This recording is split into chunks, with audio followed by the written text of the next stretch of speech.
Hello అండి. కొంతమంది విపరీతమైన కోపంతో ఉంటారు. ఒక మనిషి మీద అకారణంగానో, సకారణంగానో ద్వేషాన్ని పెంచుకుంటారు.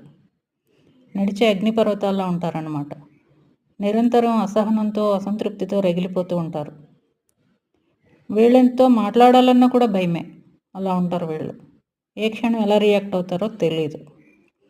ఒక మనిషి మనకిష్టం లేకపోవచ్చు. ద్వేషించాల్సిన పనేముంది? మనిషిని మనిషిగా చూడొచ్చు కదా! చూడరు. వీళ్ళేదో మిస్టర్ పర్ఫెక్ట్ అన్నట్టు తల్లి పోస్ట్ నుంచి తల్లిని తీసేస్తారు, తండ్రి పోస్ట్ నుంచి తండ్రిని తీసేస్తారు. వీళ్ళు తీసేసినంతలో ఆ పోస్ట్ ఏమీ మారిపోదు, అది వేరే విషయం.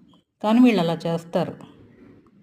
అలా నిరంతరం కోపంతో, బాధతో, అసహనంతో రగిలిపోయే వీళ్ళ ముందు ఈ భోగిమంటలు ఒక లెక్క.